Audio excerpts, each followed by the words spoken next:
About 3 years ago, we had a young lady by the name of Gemma Rice talk to our club about a small school by the name of the School of St Jude she was developing in Arusha, Tanzania. I was so taken by a talk and I became a sponsor for one of their students. And I have to say, it has been one of the best things I've done in my life.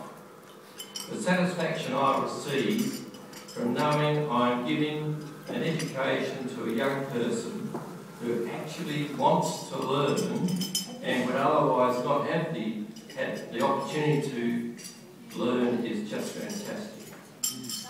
Gemma is not able to be with us today as she is expecting a new baby of her own and is unable to travel. I'm sure we're not going to get the second best, as Kim Saville has been with Gemma from just about day one. She had emailed Gemma the following: no teaching qualifications, but I've got a good pair of hands, any use. A month later, Kim flew to Tanzania to join Gemma to do whatever was needed to help develop the little school. When she arrived, there were 9 students, 1 teacher, 2 buildings, 1 small bus, and a set of swings and a computer. 10 years later, Kim is still alongside Gemma as the Deputy Director, overseeing the 3 campuses, 1,600 students, 400 staff. Her energy, along with her commitment to and care of staff and students of St Jude, is unwavering. Across Europe and the USA, Kim has represented St Jude's at Rotary clubs, schools, businesses, private functions for many years and has cemented and increased the support base substantially in those parts of the world. To think that the school is totally funded by donations from around the world is amazing. I will let Kim Saville tell you her story. Please, Kim Saville. Thank you so much, and I really, really appreciate the opportunity to represent the School of St Jude's here today, and particularly to so many people who have been great supporters over the last 10 years. The most difficult thing, of course, is trying to follow the jokes that have been played. So this is now going to try and keep your attention and interest, but I don't think that will be difficult really, because the School of St Jude is very, very important and a wonderful Rotary project really. If it wasn't for Rotary around the world, we would be a very small school and not really 3 campuses and 1,600 children and 400 staff. So I'll see if I can... Yes.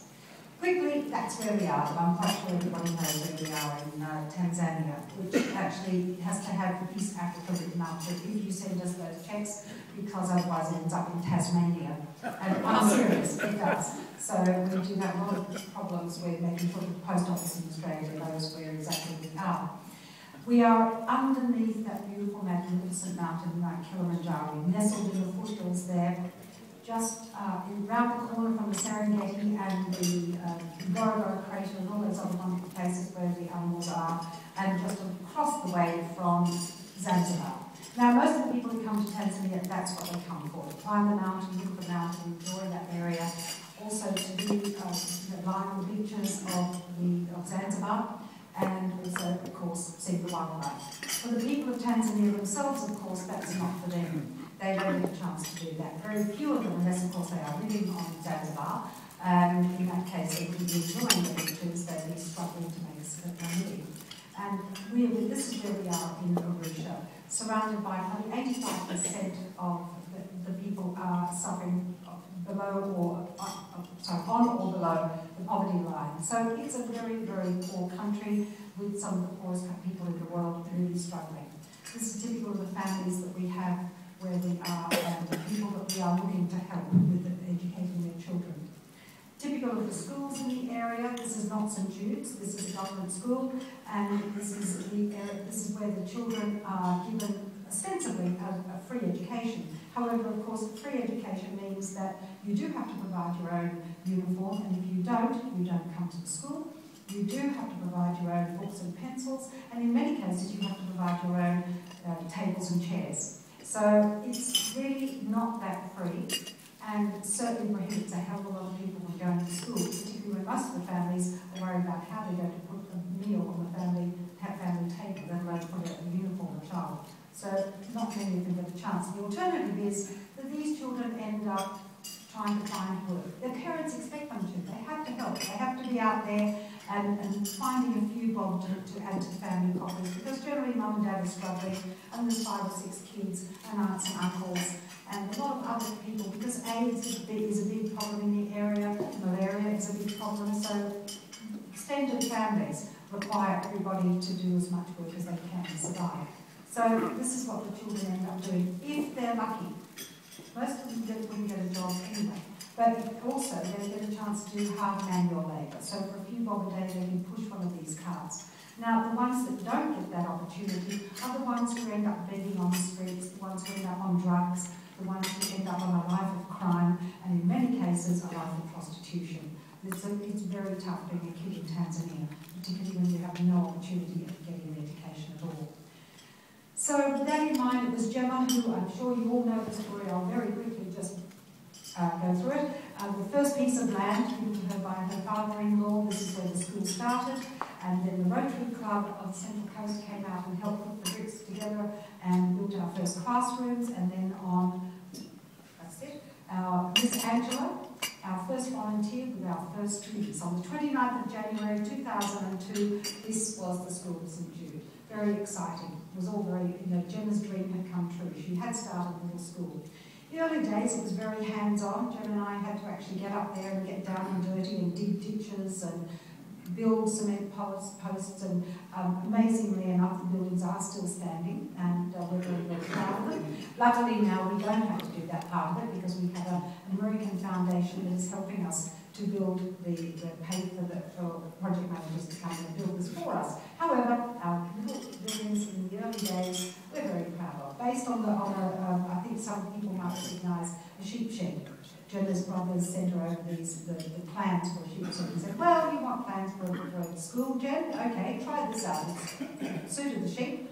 Warm in winter and cool in summer, okay for the kids. So, and it was quick to knock up and still standing. So this was 2002, the School of St Jude. Now we had the classrooms, we had the kids to start off. We had about 30 kids in the first year. We had to find some more, because we realised that wasn't really going to actually, be terribly effective for the poorest kids in the area.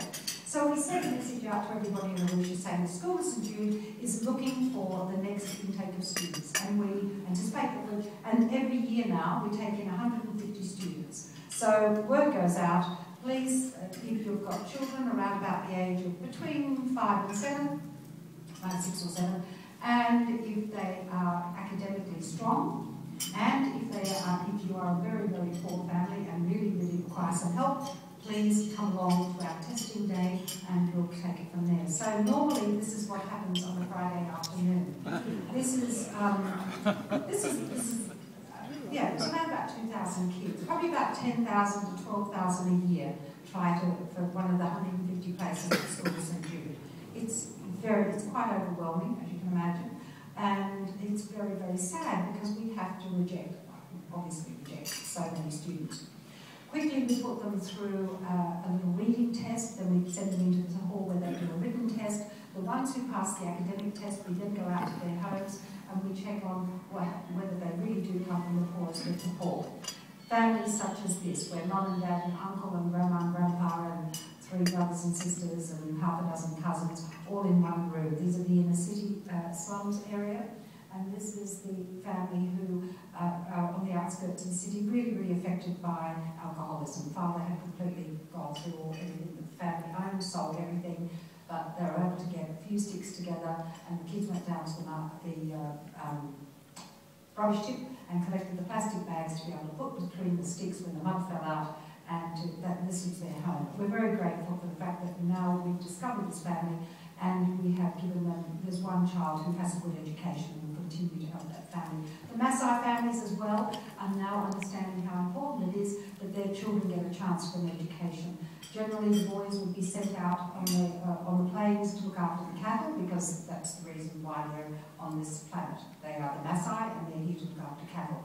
The girls, of course, would be primed to just be wives of Maasai warriors. So it's very fortunate that the families now understand that in this growing, for the future, to at least have one member of the family who is educated is very important. We now have boys and girls at the school from the Maasai villages who are studying science and debating in English and reading books, and who really probably would have been, if it wasn't for the School of St Jude, they would have been standing on a plane from, don't know what they would have been thinking about, probably more cows. But so now they're coming to St Jude's and will have quite a different future, and one that their parents are now appreciating as well. So the day comes when we've done it. We've chosen the 150, and it takes us about probably about 5 months to complete this list and ensure that we really do have the most needy students and also the brightest ones. Not just bright, they also have to have the right attitude as well as the aptitude for this. So they come to the school. It's the most exciting day because it's the day they get their uniform, the day that all the schools involved, from the gardeners to everybody. We get everybody together and those who are working at school, and we transform the little children who come in there rather shabby shorts and t-shirts. And I think they're probably still a bit bewildered as to what they're actually doing there, because they know their parents have brought them and they've had all these meetings, and now suddenly we put the uniforms on them, and bit by bit they suddenly get the realisation that this is they can keep for the rest of their lives. That's it, until they grow out of it, which is probably about 6 months, but that's theirs. And we then give them their little bag of clothes to go home in this plastic bag and say, now you can keep this. It's so exciting. So the most important thing is to rush down the driveway and tell mum and dad and aunt and uncle who are waiting down the end that guess what, we've made it. I'm in, I've done it. It's a very moving experience for all of us who are there at the school, because the parents understand that their lives have changed. They've now got a student, they've got a child who's actually going to have an education. This child will receive a good mark, then a good job, and then a wage that will help to keep the parents and the rest of the family in the way that they would like to become accustomed. This child doesn't realise it at this point, but not only is it an incredible privilege, but it's also quite a daunting responsibility to be the one in the family who is going to be looking after the rest of the family. But they will understand it is part of the Tanzanian culture. They know that that's what they will be, that's what their future is. So it is a very exciting time for all of us there at the school, when we can see that the families now understand how lucky they are, and these children realise how exciting it is. But 10 years ago, the children, these are the ones who started with us in 2002, they really didn't have a future. They didn't have any chance to dream. If they were lucky, there would be food on the table that night. And if they were really lucky, their dream would be that little brother who had malaria when they left home that day was still alive when they got home. And it was a daily struggle, and you couldn't really think beyond that. So now these kids have got a chance. They're learning computers. They use science laboratories. Again, a luxury. Most science classes are taught as theory in Tanzania. We have provided them with adequate, beautifully well-stocked science laboratories that they can. And we do now have children who want to be scientists. They actually plan to be scientists, and we know they will be. So it's very exciting for the country and for them. And the classrooms, our libraries, beautiful libraries. We have 3 well-stocked libraries, one for each campus. The lower primary, upper primary, and the secondary students have access to wonderful books. Each classroom is well-stocked with teaching aids. Classrooms are airy and modern and beautiful and conducive to them understanding that education is wonderful and that's what they want to be doing. And playing fields and play equipment. Of course, none of this means anything unless you've actually got good teachers. So we really do get a lot of trouble to make sure that we not just have teachers, they have the best teachers, the most experienced and well-qualified teachers that we have access to. All of our teachers are Tanzanian, and that's part of the school's philosophy, that we are a Tanzanian school for Tanzanians by Tanzanians. So in every possible way we want Tanzanians running the school and doing all the jobs. So these are our teachers that we are also training all the time with Western teachers, teacher mentors, who come to the school for a year or 2 years and spend a year on the ground, ensuring that the teachers are using modern teaching techniques and ensuring that it's not just an education, that it's a very high quality education. and our English as a second language teachers as well. We're always looking for those to train our staff so that they are teaching our students the best English. So sport, drumming and dancing and art, again, subjects that the children at our school have access to, but in other schools they wouldn't, because they would just be considered luxuries. At our school, it's a necessity. It's very important to have a well-rounded education, and these subjects are just as important.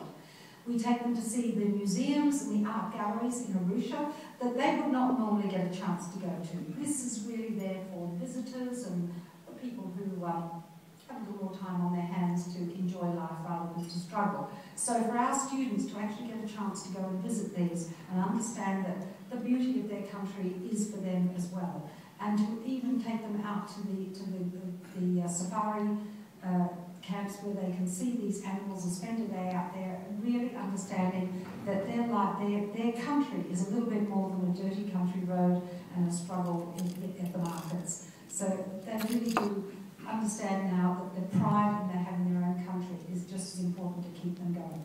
So boarding was brought in 2008, another vital part of the school, because these children came from areas where they wouldn't really have a chance to do their homework. They would, and this is what we're offering them as well. They make sure that they do homework, they can study, they're helping each other, they're learning teamwork as well, working together in teams. And if they were at home, if they weren't at boarding, it would probably take some of them 3 or 4 hours to get home. Buses take them to the end of the bus stop, and then to walk up the mountain a couple of hours, and then to go out and collect the water, and then to collect the wood, look after younger brother and sister. By the time, there would be no time for any extra, study or homework.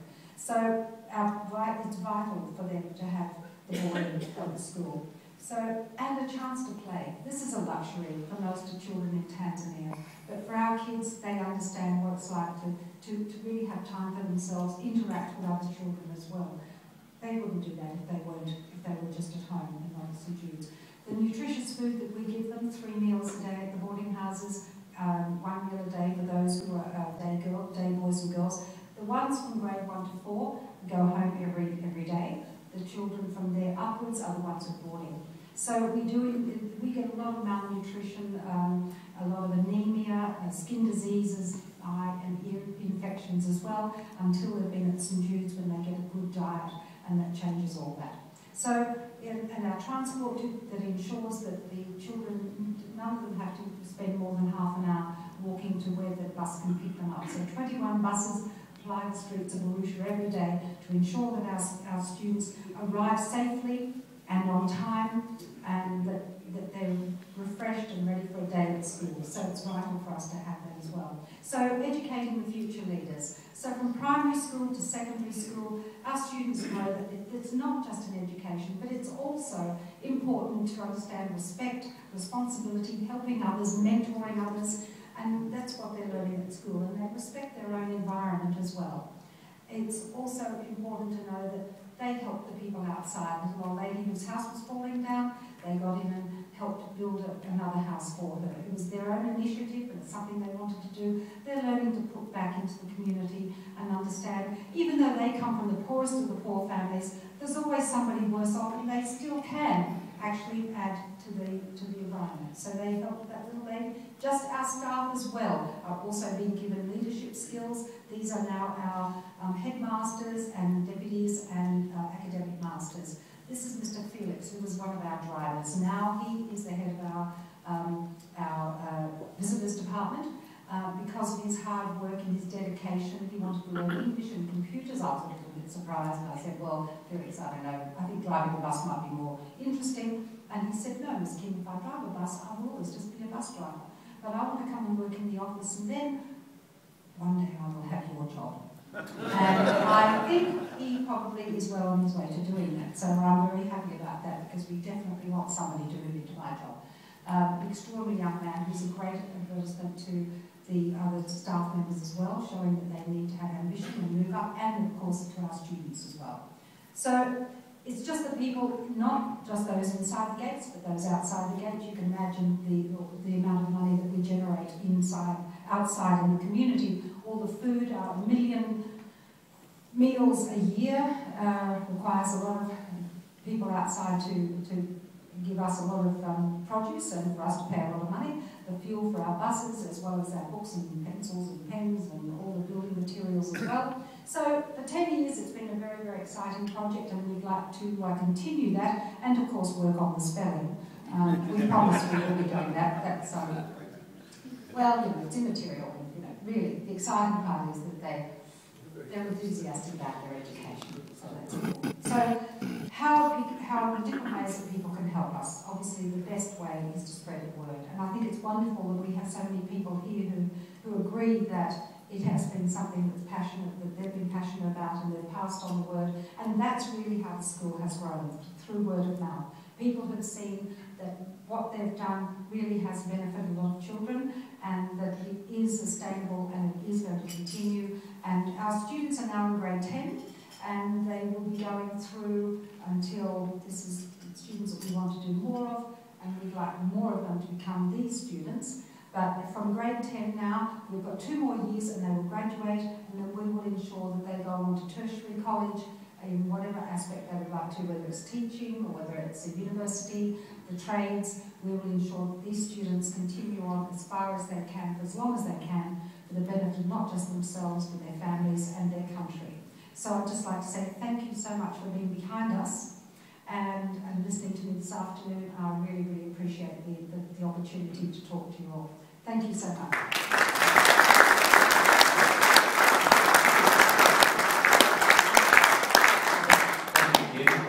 Kim's got 5 minutes for a few questions. So, Christmas, you want?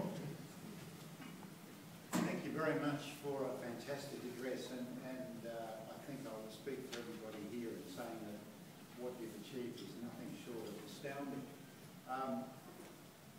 Really astounding. There's a huge team of us enabling this to happen, as well as all the people here. Thank you. By saying you, I mean you. But it is astounding. I found myself wondering whether, and I don't mean to ask a negative question, but whether there are any issues that arise out of the 9,800 that you have to reject every year now.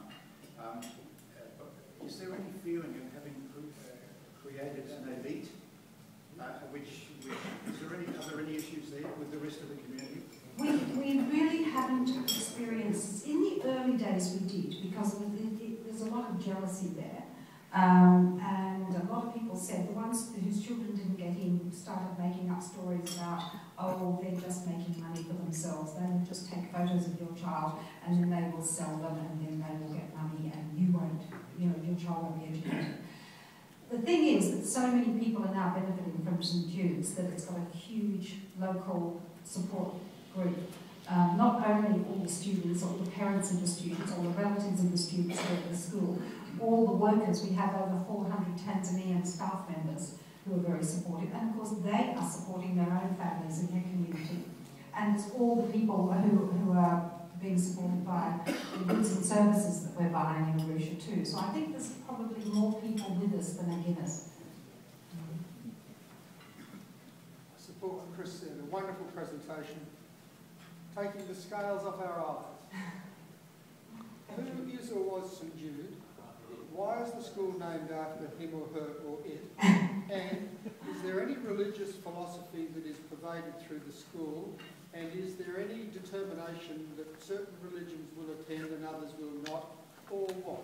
Thank you for your question. It's very important for people to understand that. First of all, the St Jude. Gemma herself is a staunch Catholic, but the school is not a Catholic school. It's a Christian school, but it's non-denominational, completely non-denominational. Just going back to St Jude.